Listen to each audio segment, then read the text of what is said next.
Good morning વિદ્યાર્થી મિત્રો। આજે આપણે પ્રકરણ 4 માં જે ટોપિક શીખવા જઈ રહ્યા છીએ એ થોડુંક ધ્યાનથી સમજવા જેવો અને અગત્યનો પ્રશ્ન છે। પ્રશ્ન અહીંયા તમે જોઈ શકો કે આયનીય બંધ એની આંશિક સહસંયોજક લાક્ષણિકતા ફઝાનના નિયમથી સમજાવો। પ્રશ્ન પૂછાય કે ફઝાનનો નિયમ સમજાવો, તો આ ફઝાનનો નિયમ શેના માટે છે કે આયનીય બંધ બનેલો હોય ત્યારે પણ એમાં થોડા ઘણા અંશે સહસંયોજક ગુણધર્મ જોવા મળે છે, જે આપણે કેટલાક ઉદાહરણોથી સમજીશું। સામાન્ય રીતે જેમ ઘણા બધા સહસંયોજક બંધ કંઈક અંશે આયનીય લાક્ષણિકતા દર્શાવે છે, દાખલા તરીકે હાઇડ્રોજન અને ક્લોરીન પોતાના એક એક ઇલેક્ટ્રોનની ભાગીદારી કરશે, જેને કારણે ક્લોરીન એનું અષ્ટક પૂર્ણ કરશે, હાઇડ્રોજન એ નિષ્ક્રિય વાયુ હિલિયમ જેવી રચના પ્રાપ્ત કરશે, ક્લોરીન આર્ગોન જેવી અષ્ટક રચના નિષ્ક્રિય વાયુની રચના પ્રાપ્ત કરે છે। પરંતુ આ જ્યારે ભાગીદારી થાય છે ત્યારે ભાગીદારી કરતા બંને પરમાણુ ભાગીદારીથી બનેલો હોવાથી આ કયો બંધ બનશે? સહસંયોજક બંધ। તેમ છતાં હાઇડ્રોજન કરતાં ક્લોરીન વધુ વિદ્યુતઋણ હોવાથી ઇલેક્ટ્રોન યુગ્મ જે છે ભાગીદારીનું એ ક્લોરીન તરફ વધુ આકર્ષાય છે અને પરિણામે ક્લોરીન ઇલેક્ટ્રોન નજીક આવતા આંશિક ઋણ, જ્યારે હાઇડ્રોજન જે ઓછો વિદ્યુતઋણ છે એ ઇલેક્ટ્રોન દૂર જવાને કારણે આંશિક ધન બને છે। પરિણામે સહસંયોજક બંધ હોવા છતાં એમાં ધન આયન અને ઋણ આયન જેવી થોડીક લાક્ષણિકતા આયનીય બંધ જેવી જોવા મળે છે। આમ સહસંયોજક બંધમાં જે રીતે થોડીક આયનીય લાક્ષણિકતા જોવા મળે છે એવું જ આયનીય બંધમાં પણ આંશિક સહસંયોજક લાક્ષણિકતા જોવા મળે છે, જે આપણે ફઝાનના નિયમની મદદથી જોઈશું। ઓકે, આયનીય બંધમાં જોવા મળતી જે આંશિક સહસંયોજક લાક્ષણિકતા છે, જેમ સહસંયોજક બંધમાં આયનીય લાક્ષણિકતા જોવા મળે એ જ પ્રમાણે કેટલાક બંધ જે આયનીય બંધ હોય છે જેમાં સહસંયોજક બંધ જેવી લાક્ષણિકતા જોવા મળે છે, જેને આપણે ફઝાનના નિયમ મુજબ નીચે પ્રમાણે જોઈશું। ઓકે, તો સૌથી પહેલાં વાત કરીએ આપણે પહેલા મુદ્દાની ફઝાનના નિયમમાં। અહીંયા દર્શાવ્યા પ્રમાણે પ્રથમ મુદ્દાની વાત કરીએ, જે દર્શાવે છે કે ધન આયન એનું નાનું કદ। અગાઉ આપણે શીખી ગયા કે જ્યારે કોઈ જનક પરમાણુ ઇલેક્ટ્રોન ગુમાવી દે ત્યારે ઇલેક્ટ્રોન ગુમાવવાને કારણે એમાંથી બનતો જે ધન આયન છે એનું કદ ઘટે છે। આમ જનક પરમાણુ કરતાં ધન આયન કદમાં નાનો હોય છે।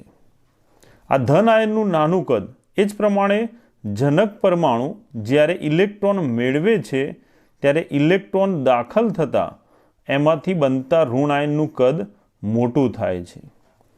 આમ ધન આયન જે નાના કદનો હોય, ઋણ આયન જે મોટા કદનો હોય, તો આવા આયનોના કદનો તફાવત જેટલો મોટો એટલું એમાં આયનીય બંધમાં સહસંયોજક લાક્ષણિકતા વધુ જોવા મળે છે, જેને આપણે ઉદાહરણથી સમજીએ। જેમ કે એક સરખા ધન આયન ધરાવતા હોય પરંતુ ઋણ આયનના કદ વધતા જાય, આપણે બંનેમાંથી કોઈ એક આયન કોમન રાખીએ, તો ધારો કે આપણે ઉદાહરણ તરીકે લઈએ કે લિથિયમ ધાતુ, લિથિયમના જુદા જુદા હેલોજન સાથે બનતા સંયોજન lithium fluoride, lithium chloride, lithium bromide અને લિથિયમ આયોડાઇડ, આ ચારેયમાં લિથિયમ એ અહીંયા ધન આયન તરીકે વર્તે છે, જેની સાથે જોડાયેલા ઋણ આયનોમાં ફ્લોરાઇડ કરતાં ક્લોરાઇડ ક્લોરાઇડ કરતાં બ્રોમાઇડ અને બ્રોમાઇડ કરતાં આયોડાઇડ એનું કદ જે છે એ મોટું હોય છે. આમ ફ્લોરાઇડ આયન કરતાં ક્લોરાઇડ કદમાં મોટો હોય, એના કરતાં બ્રોમાઇડ અને સૌથી મોટું કદ આયોડાઇડનું હોય છે. પરિણામે જેમ જેમ આયનોના કદમાં ફેરફાર થતો જાય, કદનો ફેરફાર વધતો જાય. ધન આયનનું કદ તો અહીંયા એક સમાન ધન આયન હોવાથી દરેકમાં ધન આયન સરખું કદ રહેશે, પરંતુ સામે ઋણ આયનનું કદ જેમ જેમ મોટું થતું જાય એમ લિથિયમ સાથે કદનો તફાવત સૌથી વધુ જોવા મળશે. શેમાં? લિથિયમ આયોડાઇડમાં. અહીંયા આયોડાઇડનું કદ સૌથી મોટું હશે અને એટલા માટે જેટલું ધન આયન અને ઋણ આયનના કદમાં તફાવત મોટો હોય, ધન આયન કદમાં નાનો હોય અને એની સાપેક્ષે ઋણ આયન કદમાં જો મોટો હોય તો એટલું એમાં સહસંયોજક લાક્ષણિકતા વધુ જોવા મળે છે. અને એટલા માટે જ અહીંયા સૌથી વધુ સહસંયોજક લાક્ષણિકતા આપેલા બધા જ ઉદાહરણમાં આયોડાઇડનું કદ મોટું હોવાથી સહસંયોજક લાક્ષણિકતા સૌથી વધુ જોવા મળશે. શેમાં? લિથિયમ આયોડાઇડમાં. તો આ પ્રમાણે ઋણ આયનનું કદ જેટલું મોટું અને ધન આયનનું કદ જેટલું નાનું એટલું આયનીય બંધમાં સહસંયોજક લાક્ષણિકતા વધુ જોવા મળે છે. તો સહસંયોજક લાક્ષણિકતાના આધારે જો આપણે આને ક્રમમાં લખીએ તો ઋણ આયનનું કદ જેમ જેમ વધતું જાય ફ્લોરાઇડ કરતાં ક્લોરાઇડનું, એમ સહસંયોજક લાક્ષણિકતા LiClમાં વધુ, એના કરતાં LiBr અને સૌથી વધુ સહસંયોજક લાક્ષણિકતા જોવા મળશે લિથિયમ આયોડાઇડમાં. તો આ રીતે ઉદાહરણથી આપણે એને સમજી શકીએ. હવે બીજા મુદ્દાની વાત કરીએ. તે તમે અહીંયા જોઈ શકો કે જો ધન આયન આયનીય બંધમાં રહેલો જે ધન આયન છે એની ઉપર દર્શાવેલો ધન વીજભારનું મૂલ્ય જો વધારે હોય તો એવા આયનીય બંધમાં સહસંયોજક લાક્ષણિકતા વધારે હોય છે. આમ ધન વીજભાર વધુ તો સહસંયોજક ગુણધર્મ પણ વધારે હોય છે, જેને આપણે ઉદાહરણથી સમજીએ. દાખલા તરીકે LiCl એક આયનીય બંધ છે જેમાં Li+1 વીજભાર ધરાવતો ધન આયન, જ્યારે Cl એ -1 વીજભાર ધરાવતો ઋણ આયન તરીકે એમાં આવેલા છે. જ્યારે બીજા આયનીય સંયોજનમાં BeCl2 જેમાં ક્લોરાઇડ -1 વીજભાર ધરાવતો આયન, જેના કુલ ઋણ વીજભાર પ્રમાણે બેરિલિયમ +2 વીજભાર ધરાવતા ધન આયન તરીકે આવેલો છે. આ બંનેની અંદર લિથિયમનો જે ધન આયન છે એનો ધન વીજભાર +1 છે, જેની સાપેક્ષે બેરિલિયમ ક્લોરાઇડમાં રહેલો ધન આયન Be એનો ધન વીજભાર +2 જે વધારે છે. આમ બે જુદા જુદા સંયોજનમાં ધન વીજભારનું મૂલ્ય BeCl2માં વધારે છે અને એટલા માટે આ BeCl2 એ વધુ સહસંયોજક ગુણધર્મ ધરાવે છે. આમ આયનીય બંધમાં જેટલો ધન વીજભાર વધુ એટલું એમાં સહસંયોજક ગુણધર્મ વધારે જોવા મળે છે. હવે ત્રીજા મુદ્દાની વાત કરીએ. ફઝાનના નિયમનો ત્રીજો મુદ્દો કે સમાન કદ અને સમાન ભાર ધરાવતા સંક્રાંતિ ધાતુ તત્વ જે ડી વિભાગના ધાતુ તત્વ છે એના ધન આયન એ આલ્કલી અથવા આલ્કલાઇન અર્ધધાતુ તત્વના ધન આયન જે S વિભાગના ધન આયન છે એના કરતાં વધુ ધ્રુવીકરણ પામે છે.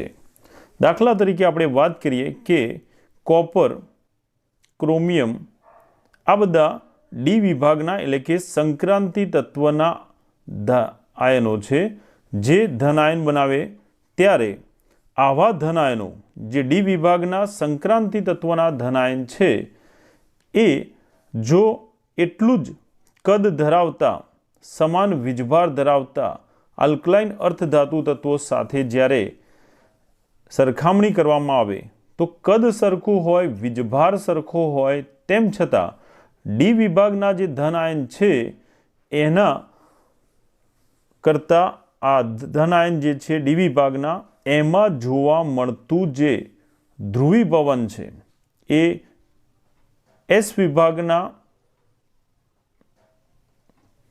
ધન આયન જેમાં સમૂહ 1 અને સમૂહ 2ના આલ્કલી અને આલ્કલાઇન અર્ધધાતુ તત્વોનો સમાવેશ થાય એવા ધન આયનો જોવા મળશે, જેમાં સોડિયમ, મેગ્નેશિયમ વગેરે +1 અને +2 સંયોજકતા ધરાવતા ધન આયનો આવે. તો જ્યારે વીજભાર સરખો હશે, કદ લગભગ સરખું હશે, ત્યારે સરખામણી કરીએ તો ડી વિભાગના એટલે કે સંક્રાંતિ તત્વોના ધન આયન એ આલ્કલી અથવા તો આલ્કલાઇન અર્ધધાતુ તત્વોના જે ધન આયન છે એના કરતાં વધુ ધ્રુવીકરણ પામે છે. આપણે અગાઉ શીખી ગયા એ પ્રમાણે આવર્ત કોષ્ટકમાં એસ વિભાગ ડાબી બાજુ આવશે, જે ધાત્વીય લાક્ષણિકતા ધરાવે છે, માટે વધુ આયનીય હોય છે, જ્યારે ડી વિભાગ એ સમૂહ 3 થી 12માં આવતા તત્વો છે, જે એસ વિભાગની જમણી બાજુ આવશે, માટે આયનીય લાક્ષણિકતા એસ વિભાગમાં વધારે હોય છે, જ્યારે આમાં આયનીય લાક્ષણિકતા ઉપરાંત એમાં સહસંયોજક લાક્ષણિકતા પણ વધે છે, જેના પાછળનું કારણ ડી વિભાગના સંક્રાંતિ તત્વોમાં જોવા મળતું વધુ ધ્રુવીકરણ કહી શકાય. ધ્રુવીકરણ એટલે શું એની વાત કરીએ તો જ્યારે ઋણ આયન એ ઋણ વીજભારિત બને ત્યારે એના ઋણ વીજભાર વડે, દાખલા તરીકે ક્લોરાઇડ, તો એ ઋણ વીજભારિત બનશે ત્યારે એનો જે ઋણ વીજભાર છે એ ઋણ વીજભારનું ધન આયન વડે આકર્ષણ થાય છે. ધન આયન વડે જ્યારે એ આકર્ષાય ત્યારે એનું જે કદ છે એમાં વિકૃતિ જોવા મળે છે. ઇલેક્ટ્રોનનું જે વિદ્યુત વાદળ છે એ વિકૃત બને છે. આ વિકૃતિકરણની જે પ્રક્રિયા છે એને ધ્રુવીકરણ અથવા ધ્રુવીભવન કહે છે, જે એસ વિભાગના ધન આયન કરતાં ડી વિભાગના ધન આયનો વડે વધુ ધ્રુવીકરણ ઋણ આયનોમાં જોવા મળે છે, અને એટલા માટે ડી વિભાગના ધન આયનો વડે બનતો આયનીય બંધ એ સહસંયોજક લાક્ષણિકતા વધુ ધરાવે છે. તો ઉદાહરણથી આપણે સમજી શકીએ કે એસ વિભાગ કરતાં ડી વિભાગના ધન આયનો સમાન કદ અને સમાન વીજભાર ધરાવતા હશે, તેમ છતાં એ ઋણ આયનનું વધુ ધ્રુવીકરણ કરતા હોવાથી સહસંયોજક લાક્ષણિકતા આ ડી વિભાગના ધન આયન ધરાવતા આયનીય બંધમાં વધુ જોવા મળે છે. આમ ડી વિભાગના જે ધન આયન છે એના વડે બનતા આયનીય બંધમાં સહસંયોજક લાક્ષણિકતા વધારે જોવા મળે છે. સહસંયોજક લાક્ષણિકતા શેમાં વધારે જોવા મળે? જે આયનીય બંધમાં ડી વિભાગનો ધન આયન હશે એમાં સહસંયોજક લાક્ષણિકતાનું પ્રમાણ એસ વિભાગના ધન આયનની સાપેક્ષે વધુ જોવા મળે છે. હવે છેલ્લો અને ચોથો મુદ્દો ફઝાનના નિયમનો, જે સહસંયોજક લાક્ષણિકતા આયનીય બંધમાં કેમ જોવા મળે છે એના માટેનો. તો જ્યારે કોઈ આયનીય બંધમાં ધન આયન એ ઇલેક્ટ્રોનીય ભારને પોતાની તરફ ખેંચે છે ત્યારે ઋણ આયન એને ધ્રુવીભૂત કરે છે, એમાં વિકૃતિ જોવા મળે છે, અને પરિણામે બંને આયનો વચ્ચે આ ઇલેક્ટ્રોનીય ભારમાં વધારો થાય છે. ધન આયન જે છે એ ઇલેક્ટ્રોન ભારને પોતાની તરફ ખેંચે, પરિણામે જે ઇલેક્ટ્રોન ભાર છે બંને તરફ મધ્યમાં ન રહેતા ખેંચાવાને કારણે વિકૃતિ અથવા ધ્રુવીભવન પામે છે, અને એટલા માટે સહસંયોજક લાક્ષણિકતામાં પણ વધારો થતો હોય છે.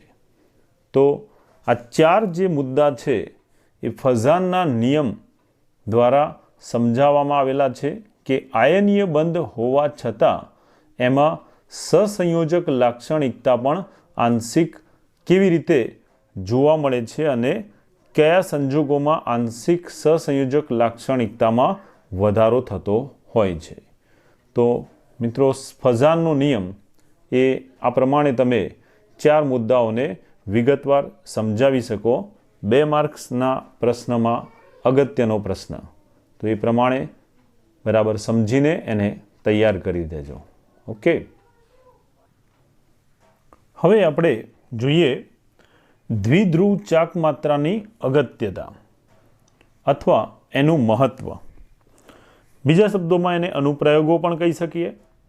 અનુપ્રયોગ એટલે કે એની ઉપયોગિતા અથવા એનું ઇમ્પોર્ટન્સ. તો દ્વિધ્રુવ ચાક માત્રાના મૂલ્ય એના પરથી આપણે કઈ માહિતી મેળવી શકીએ? તો નંબર 1 કે જો દ્વિધ્રુવ ચાક માત્રાનું મૂલ્ય જાણતા હોઈએ તો એના પરથી અણુની ધ્રુવીયતા નક્કી કરી શકાય છે. જેમ કે જો કોઈ અણુની દ્વિધ્રુવ ચાક માત્રાનું મૂલ્ય 0 હોય તો આવા શૂન્ય દ્વિધ્રુવ ચાક માત્રા ધરાવતો જે અણુ છે એ બિલકુલ ધ્રુવીયતા ધરાવતો નથી એવું કહેવાય. બીજા શબ્દોમાં કહીએ તો દ્વિધ્રુવ ચાક માત્રાનું મૂલ્ય 0 હોય એવો અણુ ધ્રુવીય નથી. એટલે કે દ્વિધ્રુવ ચાક માત્રાનું મૂલ્ય 0 હોય તો તેવો જે અણુ છે તે અધ્રુવીય અથવા બીજા શબ્દોમાં કહીએ તો બિનધ્રુવીય અણુ બને છે. આમ કોઈ પણ અણુ જેની દ્વિધ્રુવ ચાક માત્રા 0 હોય તો એવો અણુ અધ્રુવીય અથવા બિનધ્રુવીય બને છે. પરંતુ જો કોઈ અણુની દ્વિધ્રુવ ચાક માત્રાનું મૂલ્ય 0 ન હોય, ઇઝ નોટ ઇક્વલ ટુ 0, પછી એ 0.23 હોય અથવા તો એના કરતાં 0 કરતાં મોટી કોઈ પણ કિંમત હોય તો આવો 0 સિવાયનું કોઈ દ્વિધ્રુવ ચાક માત્રાનું મૂલ્ય ધરાવતો હોય એવો જે અણુ છે એ ધ્રુવીય અથવા તો આપણે એને દ્વિધ્રુવીય અણુ તરીકે ઓળખાવીશું. તો ટૂંકમાં દ્વિધ્રુવ ચાક માત્રા 0 એવો અણુ અધ્રુવીય અથવા બિનધ્રુવીય કહેવાય. જ્યારે દ્વિધ્રુવ ચાક માત્રા 0 ન હોય તેવા અણુને ધ્રુવીય અથવા દ્વિધ્રુવીય અણુ તરીકે ઓળખવામાં આવે છે. નંબર 2, કેટલાક અણુ જે અણુના પ્રકારમાં સરખા જેવા લાગતા હોય, જેમ કે આપણે વાત કરીએ CO2, એમાં કાર્બનના એક પરમાણુ સાથે ઓક્સિજનના 2 પરમાણુ છે એટલે 1:2 થશે. એના જેવો જ કાર્બન ડાઇસલ્ફાઇડ CS2 એ પણ 1:2 પરમાણુનો ધરાવતો હોય એવો રેખીય અણુ છે. તો આવા રેખીય અણુ એમાં દ્વિધ્રુવ ચાક માત્રાનું જે મૂલ્ય છે એ 0 હોય છે. દ્વિધ્રુવ ચાક માત્રાનું મૂલ્ય 0 છે કારણ કે આ અણુ રેખીય છે. જેમ કે આપણે કાર્બન ડાયોક્સાઇડની વાત કરીએ તો કાર્બન ડાયોક્સાઇડમાં કાર્બન સાથે ઓક્સિજન આ રીતે દ્વિબંધથી જોડાયેલા છે. એક જ રેખા ઉપર એની ગોઠવણી આ પ્રમાણે 3 પરમાણુની થયેલી છે, જેમાં ઓક્સિજન આંશિક ઋણ બને છે કારણ કે વધુ વિદ્યુત ઋણ છે, જ્યારે એની સાપેક્ષે કાર્બન જે છે ધન બને છે. કાર્બન સાથે જોડાયેલો બીજો ઓક્સિજન એ પણ વધુ વિદ્યુત ઋણ હોવાથી એ આંશિક ઋણ બનશે. આમ દ્વિધ્રુવ ચાક માત્રા અહીંયા જોવા મળશે કારણ કે આ ધ્રુવીય બંધ બનાવે છે. પરંતુ રેખીય રીતે ગોઠવાયેલા આ બંને જે બંધ છે એમાં એક અણુ વડે ઉદ્ભવતી જે ધ્રુવીયતાનું મૂલ્ય છે એટલું જ બીજા બંધ વડે ઉદ્ભવશે. પરંતુ બંને પરસ્પર વિરુદ્ધ દિશામાં હોવાથી દ્વિધ્રુવ ચાક માત્રાનું જે કુલ મૂલ્ય છે એ બંનેનો સરવાળો કરતાં 0 થઈ જાય છે. આમ એકબીજાની પરસ્પર વિરુદ્ધ દિશામાં ઉદ્ભવતું ધ્રુવીયતા એ કુલ ધ્રુવીયતાને નાબૂદ કરે છે. એકબીજાની અસરને નાબૂદ કરતાં પરિણમતી કુલ દ્વિધ્રુવ ચાક માત્રાનું મૂલ્ય એ આવા રેખીય અણુમાં 0 જોવા મળે છે. જ્યારે એની જેમ જ એના જેવો જ અણુનો પ્રકાર લાગતો હોવા છતાં H2O એમાં પણ ઓક્સિજનના એક પરમાણુ સાથે હાઇડ્રોજનના 2 પરમાણુ જે 1:2 પ્રમાણ જોઈ શકાય, પરંતુ H2Oનો અણુ એમાં રહેલા મધ્યસ્થ પરમાણુ ઓક્સિજનમાં અબંધકારક ઇલેક્ટ્રોન યુગ્મને કારણે એ રેખીય હોતો નથી, પરંતુ બિનરેખીય હોય છે, જે વળેલો અથવા બેન્ટ થયેલો આકાર કહેવાય. તો આ રેખીય અણુમાં દ્વિધ્રુવ ચાક માત્રાનું મૂલ્ય 0 થાય છે, જ્યારે H2O જેવા બિનરેખીય ન હોય એવા એટલે કે બિનરેખીય અણુ એમાં દ્વિધ્રુવ ચાક માત્રાનું મૂલ્ય 0 હોતું નથી. એ અધ્રુવીય હોતો નથી, એમાં ધ્રુવીયતા જોવા મળે છે, જેનું મૂલ્ય માપી શકાય છે. આમ એક જ જેવા Ab2 પ્રકારના જેવા લાગતા એવા જુદા જુદા અણુમાં અને અણુ આકારને આધારે એમાં દ્વિધ્રુવ ચાક માત્રાનું મૂલ્ય અલગ અલગ જોવા મળે છે. તો રેખીય અણુમાં દ્વિધ્રુવ ચાક માત્રા 0 થાય છે, પરંતુ H2O જેવા બિનરેખીય અણુમાં દ્વિધ્રુવ ચાક માત્રાનું મૂલ્ય જે છે એ 0 થતું નથી, ઇઝ નોટ ઇક્વલ ટુ 0. આગળ આપણે શીખી ગયા કે પાણીમાં દ્વિધ્રુવ ચાક માત્રાનું જે મૂલ્ય છે એ 1.85 dBi જેટલું જોવા મળે છે. આમ જુદા જુદા અણુમાં દ્વિધ્રુવ ચાક માત્રા જુદી જુદી જોવા મળે છે. નંબર 3, જ્યારે કોઈ અણુમાં આયનીય લાક્ષણિકતાનું પ્રમાણ ટકામાં નક્કી કરવું હોય તો એને આપેલા આ સૂત્ર પરથી નક્કી કરી શકાય છે. આપેલ બંધમાં આયનીય લાક્ષણિકતાના ટકા શોધવા માટે અણુના પ્રાયોગિક અને સૈદ્ધાંતિક એમ બંને દ્વિધ્રુવ ચાક માત્રાનું મૂલ્ય આપણી પાસે હોવું જોઈએ. તો એના પરથી આપણે આયનીય લાક્ષણિકતાના ટકા આ સૂત્રથી શોધી શકાય. આયનીય લાક્ષણિકતાના ટકા બરાબર પ્રાયોગિક રીતે મળેલા દ્વિધ્રુવ ચાક માત્રાનું મૂલ્ય છેદમાં સૈદ્ધાંતિક એટલે કે ગણતરી કરીને મળતું તે અણુનું દ્વિધ્રુવ ચાક માત્રાનું મૂલ્ય એનો ગુણોત્તર લઈ અને એને 100 વડે ગુણવાથી દ્વિધ્રુવ ચાક માત્રામાં આ મૂલ્યો ઉપરથી પ્રાયોગિક અને સૈદ્ધાંતિક મૂલ્યોના ગુણોત્તરને 100 વડે ગુણવાથી એમાં આયનીય લાક્ષણિકતાનું પ્રમાણ ટકામાં શોધી શકાય છે. નંબર 4, 2 કે તેથી વધુ ધ્રુવીય બંધ ધરાવતા હોય એવા અણુ એની દ્વિધ્રુવ ચાક માત્રાનું મૂલ્ય 0 કેમ થાય છે? 2 કે વધુ ધ્રુવીય બંધ ધરાવતા અણુની દ્વિધ્રુવ ચાક માત્રાનું મૂલ્ય 0 કેમ થાય છે તે પણ જાણી શકાય છે. દાખલા તરીકે અહીંયા આપેલ ઉદાહરણ આપણે BF3નું જોઈએ, બોરોન ટ્રાઇફ્લોરાઇડ. તો BF3માં બોરોન મધ્યસ્થ પરમાણુ સાથે 3 ફ્લોરિન 3 ધ્રુવીય બંધ બનાવે છે.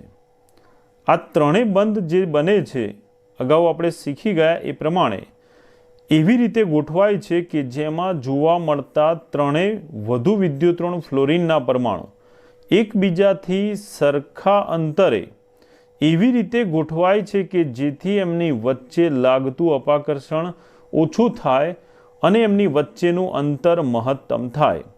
આવી ગોઠવણીમાં ત્રણેય બંધ એ એકબીજાથી વિરુદ્ધ 120 ડિગ્રીના ખૂણે ગોઠવાય છે, જેને પરિણામે ત્રણેયની ધ્રુવીયતા પરસ્પર અલગ અલગ દિશામાં હોય છે અને એટલા માટે કુલ દ્વિધ્રુવ ચાક માત્રાનું મૂલ્ય જે છે એ 0 થઈ જાય છે.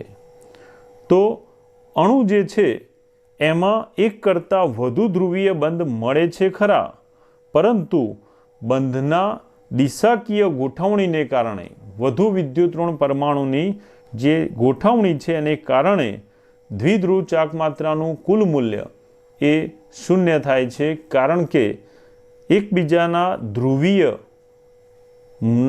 તાનું જે મૂલ્ય છે એને એ નાબૂદ કરે છે. જેમ કે આગળ આપણે શીખી ગયા કે બેરિલિયમ ફ્લોરાઇડ BeF2 એનો અણુ, એમાં બેરિલિયમ અને ફ્લોરિન વચ્ચેનો બંધ ધ્રુવીય છે, જેમાં ફ્લોરિન વધુ વિદ્યુત ઋણ છે, ઇલેક્ટ્રોન યુગ્મ ફ્લોરિન તરફ આકર્ષાય છે. એ રીતે આ અણુ બંધનું ઇલેક્ટ્રોન યુગ્મ આ ફ્લોરિન તરફ આકર્ષાય છે. તો બંને જે બંધ છે એ ધ્રુવીય છે, પરંતુ એક બંધ વડે ઉદ્ભવતી ધ્રુવીયતા બીજા બંધ વડે એટલી જ ઉદ્ભવે છે, પરંતુ દિશા વિરુદ્ધ હોય છે.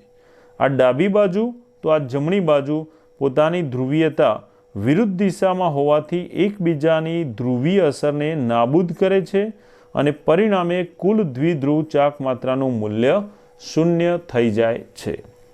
તો બે કે તેથી વધુ ધ્રુવીય બંધ ધરાવતા અણુમાં દ્વિધ્રુવ ચાક માત્રાનું મૂલ્ય જે છે એ શૂન્ય કેમ થાય છે તે પણ જાણી શકાય છે. નંબર 5, સિસ અને ટ્રાન્સ. આ સમઘટકોના પ્રકાર છે જેને આપણે ઉદાહરણથી સમજીશું. સિસ અને ટ્રાન્સ, જેને સમપક્ષ અને વિપક્ષ તરીકે પણ ઓળખવામાં આવે, આવા બે જે જુદા જુદા સમઘટકો છે, એક જ અણુના જુદા જુદા આ બે સમઘટકો પૈકી કયા સમઘટક,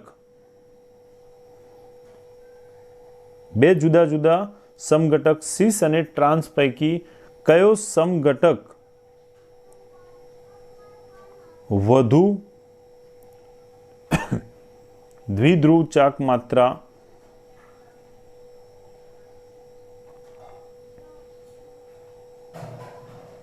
ધરાવે તેની માહિતી પણ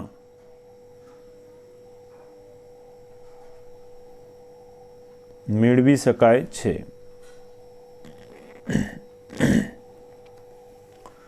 હવે સૌથી પહેલા સિસ અને ટ્રાન્સ સમઘટક એટલે શું એની વાત કરીએ. તો એના માટે આપણે ઉદાહરણ લઈએ. ઉદાહરણ છે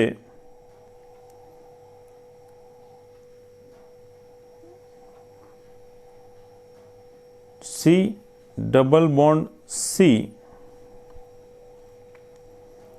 Cl, Cl, CH, CH. બરાબર, ધ્યાન આપજો. અહીંયા આપેલો જે અણુ છે એ વાસ્તવમાં CH ડબલ બોન્ડ CH એટલે કે ઇથિન પર બે હાઇડ્રોજનનું વિસ્થાપન ક્લોરિન વડે થયેલું હોય એવો 1,2 ડાયક્લોરો ઇથિનનું ઉદાહરણ છે.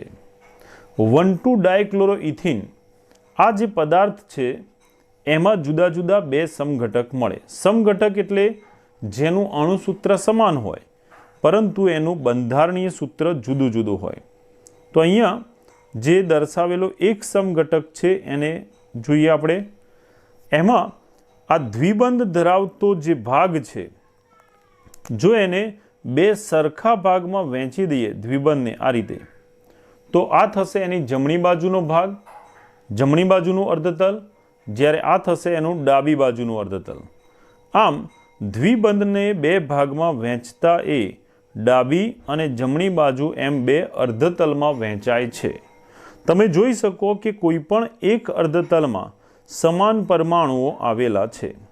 જેમ કે જમણી બાજુના અર્ધતલમાં કાર્બનના બંને પરમાણુ પર સમાન પરમાણુ ક્લોરિન ગોઠવાયેલા છે, જે એકબીજાની નજીક નજીક ગોઠવાયેલા કહેવાય.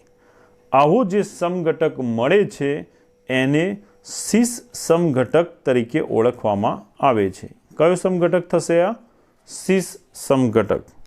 જ્યારે જો ડાયક્લોરોઇથિનમાં કાર્બનના બે પરમાણુ એ દ્વિબંધથી જોડાય ત્યારે એમાં એની બાકી રહેલી બે સંયોજકતા હાઇડ્રોજન અને ક્લોરીન વડે પૂર્ણ થાય ત્યારે જે બે સમાન પરમાણુ ક્લોરીન છે એ જો એકબીજાની નજીક નજીક ગોઠવાય ત્યારે સિસ સમઘટક હતો.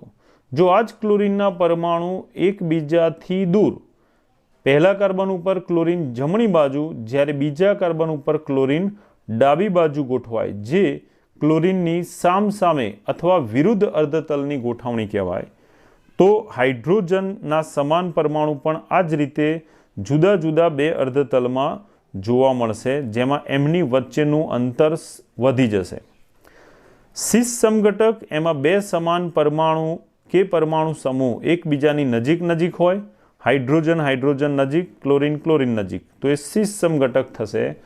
પણ જ્યારે એમાં સમાન પરમાણુઓ એકબીજાથી દૂર હોય, તમે જોઈ શકો કે ક્લોરીનના સમાન પરમાણુઓ એકબીજાથી વિરુદ્ધ અર્ધતલમાં આવેલા છે અને એકબીજાથી દૂર અંતરે આવેલા છે, ત્યારે આવો જે સમઘટક છે એને ટ્રાન્સ સમઘટક કહે છે. તો ટ્રાન્સ સમઘટકમાં સમાન પરમાણુઓ એકબીજાથી દૂર પરસ્પર વિરુદ્ધ અર્ધતલમાં આવેલા હોય છે. આવા ટ્રાન્સ સમઘટકમાં ઉદ્ભવતી જે ધ્રુવીયતા છે એ ધ્રુવીયતા પરસ્પર એકબીજાની અસરને નાબૂદ કરે છે, કારણ કે એમાં સમાન પરમાણુઓ વિરુદ્ધ અર્ધતલમાં આવેલા છે. બરાબર ધ્યાનથી સમજજો. જેમ કે અહીંયા આપેલા સિસ સમઘટકમાં કાર્બન અને ક્લોરીન એમની વચ્ચે ધ્રુવીયતા ઉદ્ભવે, જે કાર્બન કરતાં ક્લોરીન વિદ્યુત ઋણ હોવાથી ધ્રુવીયતા ક્લોરીનની આ દિશામાં જોવા મળશે. એ જ પ્રમાણે નીચે આપેલા કાર્બન સાથે જોડાયેલો ક્લોરીન એ પણ ધ્રુવીયતા ધરાવશે, જે ક્લોરીનની દિશામાં જોવા મળશે. અહીંયા સિસ સમઘટકમાં ધ્રુવીયતાનું મૂલ્ય ઓછું હશે, તેમ છતાં એ મૂલ્ય શૂન્ય હોતું નથી સિસ સમઘટકમાં. જ્યારે ટ્રાન્સ સમઘટકની વાત કરીએ તો બંનેમાં કાર્બન સાથે જોડાયેલો ક્લોરીનનો બંધ ધ્રુવીય બને છે, પરંતુ એક ક્લોરીનની ધ્રુવીયતાની દિશા કરતાં બીજા ક્લોરીન એની ધ્રુવીયતાની દિશા પરસ્પર એકબીજાથી વિરુદ્ધ હોય છે. આમ ટ્રાન્સમાં પરસ્પર વિરુદ્ધ દિશામાં ધ્રુવીયતાનું મૂલ્ય એકબીજાની અસર નાબૂદ કરે છે અને એટલા માટે પરિણમતી દ્વિધ્રુવ ચાકમાત્રાનું મૂલ્ય શૂન્ય થતું હોય છે. આમ કાર્બનિક સંયોજન હોય અથવા સિસ અને ટ્રાન્સ સમઘટકોની વાત કરીએ તો એક જ અણુના સિસ સમઘટકમાં જોવા મળતી દ્વિધ્રુવ ચાકમાત્રાનું મૂલ્ય એના ટ્રાન્સ સમઘટકની દ્વિધ્રુવ ચાકમાત્રાના મૂલ્ય કરતાં વધુ જોવા મળે છે. તો સમઘટકો માટે આ યાદ રાખવાનું કે સિસ સમઘટકમાં વધુ દ્વિધ્રુવ ચાકમાત્રા જોવા મળશે. શેમાં? સિસ સમઘટકમાં વધુ દ્વિધ્રુવ ચાકમાત્રા જોવા મળે છે, જે એમાં ગોઠવણી પામેલા પરમાણુઓના આધારે સમજાવી શકાય છે. ઓકે વિદ્યાર્થી મિત્રો, હવે અહીંયા આપેલા કોષ્ટક પર બરાબર ધ્યાન આપજો. તમારી ટેક્સ્ટબુક કે રેફરન્સ બુકમાં પણ આ કોષ્ટક આપેલું હશે. તો આના પર રિલેટેડ જે પ્રશ્નો પૂછાતા હોય VSQ માટે અથવા JEE નીટમાં MCQ બેઝ ક્વેશ્ચન, એની આપણે વાત કરીશું. તો અહીંયા જુદા જુદા 4 પ્રકારના અણુઓ આપેલા છે. જેમાંના પહેલા અણુની વાત કરીએ તો પહેલો અણુનો પ્રકાર છે AB. AB અણુ એનો મતલબ એવો થાય કે એમાં 2 પ્રકારના પરમાણુ આવેલા હોય, A અને B પ્રકાર. AB હોવાથી એમાં A નો 1 અને B નો 1 એમ 1:1 પ્રમાણ પરમાણુઓનું એમાં રહેલું છે. જેમાં જોઈ શકો તમે HF, HCl, HBr, HI, H2. તો આ બધા જે પરમાણુઓ એકબીજા સાથે જોડાય છે એમાં 1:1 પ્રમાણથી એ જોડાયેલા છે. આ ઉપર દર્શાવેલા જે 4 જે છે હાઇડ્રોજનના હેલાઇડ, એમાં ફ્લોરિન હાઇડ્રોજન પરમાણુ કોમન છે, પરંતુ હેલોજન પરમાણુમાં ફ્લોરિનથી ક્લોરિન, બ્રોમિન, અને આયોડિન તરફ જતા જઈએ તેમ તેમ એનું કદ જે છે એ વધતું જાય છે. કદ વધતું જાય એટલે હાઇડ્રોજન પરમાણુ સાથે જ્યારે ફ્લોરિનનું કદ નાનું હોય, એની સાપેક્ષે હાઇડ્રોજન સાથે ક્લોરિન મોટું કદ હોય, એની સાપેક્ષે બ્રોમિન મોટું કદ ધરાવે અને આયોડિન સૌથી મોટું કદ ધરાવતું હોય, ત્યારે જે કદમાં નાનું હશે એની વિદ્યુત ઋણતા વધારે હશે. વિદ્યુત ઋણતા વધારે હશે તો એને કારણે એ બંધ વધુ ધ્રુવીય જોવા મળે. એટલે જે નાનું કદ ધરાવે છે એવો ઋણાયન જે છે એ હાઇડ્રોજનના સમાન પરમાણુમાં ફ્લોરિન એ સૌથી વધુ વિદ્યુત ઋણતાને કારણે એ સૌથી વધુ દ્વિધ્રુવ ચાક માત્રા ધરાવે છે. પ્રશ્ન પૂછાય ત્યારે તમારે એના મૂલ્યો યાદ રાખવાની જરૂર નથી, પરંતુ તમને એવું પૂછાય કે આપેલા આ 4 પૈકી કોની દ્વિધ્રુવ ચાક માત્રા વધારે હશે, તો હાઇડ્રોજન પરમાણુ કોમન છે, પરંતુ હેલોજનમાં જેનું કદ સૌથી નાનું એ વધુ વિદ્યુત ઋણ, માટે એનો બંધ જે છે એ વધારે ધ્રુવીય બને છે. આમ HF બંધ સૌથી વધારે ધ્રુવીય છે, માટે એની ધ્રુવીયતા સૌથી વધારે છે. જોઈ શકો અહીંયા 1.78. જ્યારે એના પછી Clનું કદ વધતું જાય તેમ તેમ ધ્રુવીયતા ઘટતી જાય, માટે ધ્રુવીયતાનો ક્રમ લખી શકાય HF સૌથી વધુ ધ્રુવીય, ત્યારબાદ HClની ધ્રુવીયતા બીજા ક્રમે જે એના કરતાં ઓછી હશે, ત્યાર પછી HBr અને HI તરફ જઈએ તેમ ધ્રુવીયતા પ્રમાણમાં ઘટતી જાય છે. તમે જોઈ શકો અહીંયા આપેલા મૂલ્યમાં કે HFની દ્વિધ્રુવ ચાક માત્રા કરતાં HClની ઓછી, HCl કરતાં બ્રોમિન, આયોડિન જેમ કદ વધતું જાય એમ ધ્રુવીયતાનું પ્રમાણ ઘટે છે, માટે દ્વિધ્રુવ ચાક માત્રાનું મૂલ્ય પણ જે ડીબાઈમાં આપેલું છે ઘટતું જશે. ઘટતા ઘટતા છેલ્લે આપેલું જે અણુ છે એ છે H2. H2 એમાં બંને પરમાણુ હાઇડ્રોજનના જ છે, જે સમાન કેન્દ્રમાં પ્રોટોન ધરાવે. હાઇડ્રોજનના બંને પરમાણુ કેન્દ્રમાં એક એક પ્રોટોન ધરાવે. આમ બંને એ ભાગીદારીના ઇલેક્ટ્રોન ઉપર સરખું આકર્ષણ બળ ધરાવે છે. એટલે સમાન વિદ્યુત ઋણતાને કારણે જ્યારે હાઇડ્રોજન વચ્ચે બંધ રચાય છે તો એનું ઇલેક્ટ્રોન યુગ્મ મધ્યમાં રહેશે. કોઈ પણ એક પરમાણુ તરફ એ આકર્ષાયેલું જોવા મળતું નથી. આમ હાઇડ્રોજનના જેમ કોઈ પણ બે પરમાણુ જ્યારે સમાન વિદ્યુત ઋણતા ધરાવતા હોય ત્યારે ઇલેક્ટ્રોન યુગ્મ બંને કેન્દ્રથી સરખું આકર્ષાય છે. એટલા માટે ઇલેક્ટ્રોન યુગ્મ એ બરાબર મધ્યમાં રહેશે. પરિણામે કોઈ તરફ જતું નથી નજીક, એટલા માટે કોઈ ધન કે કોઈ ઋણ બનતું નથી, અને પરિણામે સમકેન્દ્રીય અથવા સમાન પરમાણુથી બનેલો જે બંધ છે એ હંમેશા અધ્રુવીય બનતો હોય છે, અને એટલા માટેની દ્વિધ્રુવ ચાક માત્રાનું મૂલ્ય 0 હોય છે. તો હાઇડ્રોજનની જેમ બીજા અણુઓની વાત કરીએ આપણે N2, O2, Cl2, Br2, આ બધા જ સમકેન્દ્રીય દ્વિપરમાણવીય અણુઓમાં હાઇડ્રોજન H2ની જેમ દ્વિધ્રુવ ચાક માત્રાનું મૂલ્ય 0 થશે.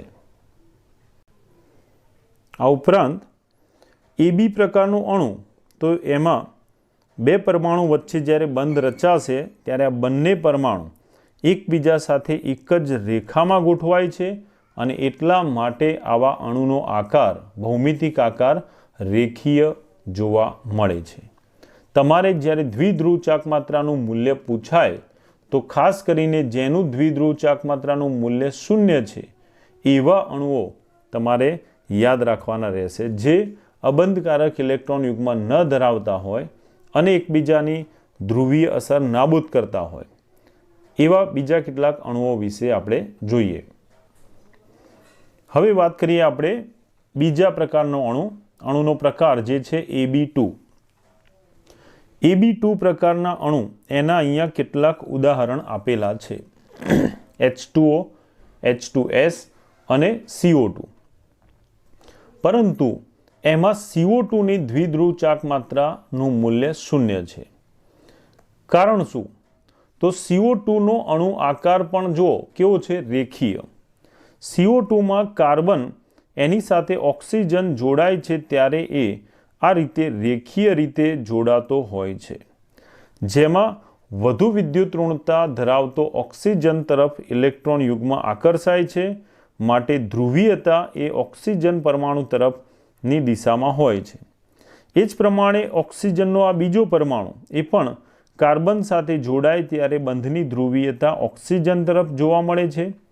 આમ અહીંયા બંને જે બંધ છે એમાં વધુ વિદ્યુતઋણ ઓક્સિજન એ પરસ્પર એકબીજાથી વિરુદ્ધ છે, માટે બંને વચ્ચે ઉદ્ભવતી જે ધ્રુવીયતા છે એનું મૂલ્ય સમાન છે, પરંતુ દિશા વિરુદ્ધ હોવાથી બંનેના મૂલ્યોમાં એક ધન મૂલ્ય તો બીજું એટલું જ પરંતુ વિરુદ્ધ ધ્રુવીયતાનું ઋણ મૂલ્ય ધરાવે છે. પરિણામે જ્યારે ધ્રુવીયતાનું કુલ મૂલ્ય લઈએ આખા અણુ માટે તો એનું મૂલ્ય એ બેનો સરવાળો કરતાં એકબીજાની ધ્રુવીય અસર નાબૂદ કરે છે અને દ્વિધ્રુવ ચાકમાત્રાનું કુલ મૂલ્ય શૂન્ય થઈ જાય છે. તો આ રીતે અહીંયા CO2 એ રેખીય અણુ આકાર ધરાવે છે.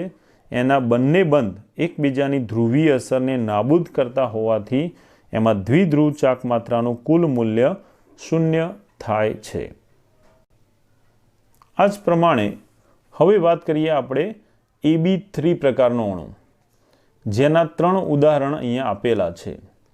જે પૈકી આપણે એમોનિયા અને NF3 વચ્ચે બંધની ધ્રુવીયતા શીખી ગયા. BF3 અણુ એની પણ આપણે વાત કરી હતી, પણ તમે જોઈ શકો એની ધ્રુવીયતા શૂન્ય છે. તો Ab3 પ્રકારના અણુમાં BF3 બોરોન ટ્રાઇફ્લોરાઇડ એમાં મધ્યસ્થ પરમાણુ બોરોન એની સાથે 3 ફ્લોરિન જ્યારે બોરોનના 3 ઇલેક્ટ્રોન સાથે ભાગીદારી કરીને જોડાય છે ત્યારે આ 3 ફ્લોરિનના પરમાણુ જે વિદ્યુત ઋણ છે, વધુ વિદ્યુત ઋણ હોવાથી બંધની ધ્રુવીયતા ફ્લોરિન પરમાણુની દિશામાં હોય છે, ત્યારે આ ફ્લોરિન પરમાણુની દિશામાં ઉદ્ભવતી આ ધ્રુવીયતા 3 જુદી જુદી દિશામાં છે, માટે એનું દ્વિધ્રુવ ચાકમાત્રાનું કુલ મૂલ્ય શૂન્ય થશે. આ સિવાય અહીંયા મધ્યસ્થ પરમાણુ પર એક પણ અબંધકારક ઇલેક્ટ્રોન નથી, એટલા માટે એકબીજાની ધ્રુવીય અસર નાબૂદ થતાં અહીંયા કુલ દ્વિધ્રુવ ચાકમાત્રા શૂન્ય જોવા મળે છે. આ જ પ્રમાણે ચોથો પ્રકાર જે છે AB4. AB4 પ્રકારના અણુમાં પણ અહીંયા 3 જુદા જુદા ઉદાહરણ આપેલા છે, જેમાંથી CH4 અને CCl4 આ બંનેની દ્વિધ્રુવ ચાકમાત્રાનું મૂલ્ય શૂન્ય છે.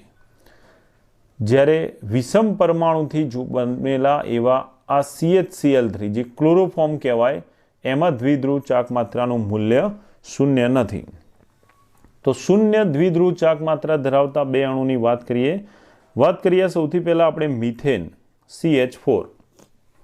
તો મિથેનમાં કાર્બન મધ્યસ્થ પરમાણુ એની સાથે 4 હાઇડ્રોજન સમચતુષ્ફલકના 4 ખૂણે 109 ડિગ્રી 30 કળા બનાવીને સરખા અંતરે બંધકારક ઇલેક્ટ્રોન યુગમાં ગોઠવાય એવી ગોઠવણી પામે છે, ત્યારે બંધની જે ધ્રુવીયતા છે એનું કુલ મૂલ્ય શૂન્ય થતું હોય છે.